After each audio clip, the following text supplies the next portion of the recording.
The subjective assessment, we can get clues whether the diaphragm and the pelvic floor is involved by a few things. So when the patient comes in, what I like to do is see how they're sat. Now, Craig is actually sat pretty well here. Now, for a persistent pain patient, what a lot of these patients are going to be sat like is essentially bolt upright. So they'll usually be leant forward like this, or they'll be pushing back into the chair. So they'll look very rigid, they'll look very stiff. Now, the implications on the diaphragm for that is ultimately that the low back muscles are going to be contracting quite a bit in this sat posture. So if we remember through the previous videos, where our low back muscles are contracting, okay, the rib cage is elevated a little bit, then that means the diaphragm essentially is going to be shortening and a little bit tight.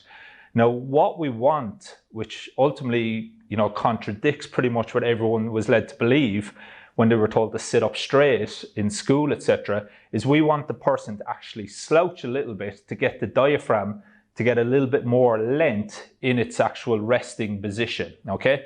So now, don't mistake that for me saying that I want Craig to be down like this, okay? Because that's the other extreme of a range of motion, but at the same time, I don't want him to be up like this. I want him just to be able to relax. The shoulder is a good indication. If we can see the shoulder kind of sink down a little bit, that's a nice indication as well that he's at rest. And I always say to the patient, when I'm kind of debunking these myths that they have to sit up straight, is who looks more relaxed, okay? So I'll actually demonstrate. Do I look more relaxed when I'm sat like that for 6 hours a day at work?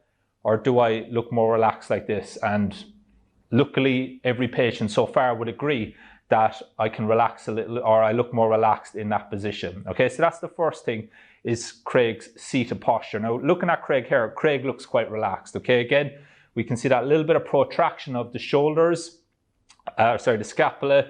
The shoulders are coming in a little bit. Again, that's going to drive that depression of that rib cage, which helps that diaphragm just to lift a little bit in that resting position. So again, another analogy, if you look at the Peter O'Sullivan type work, another analogy that you might use with your patient here is, if they're sat up straight, is I might use the analogy of tightening the fist. Okay, so if you just sit up straight for me, Craig, that's it.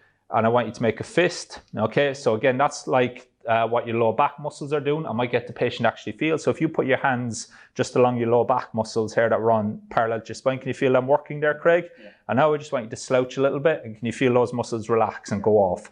Okay, and then up straight again. So that's the equivalent of making a fist, and then relaxing.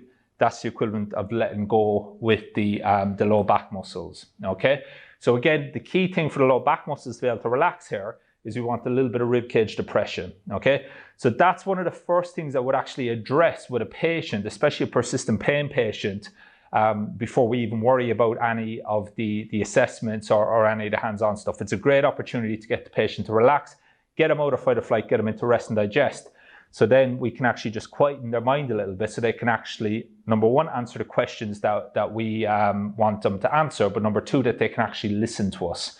Okay, if a patient is upright, they're in extreme fight or flight, then, when we're trying to give them a pain science explanation, they're probably not going to be able to actively listen, okay? Because again, they're just in that extreme fight or flight. So we just want to slow it down.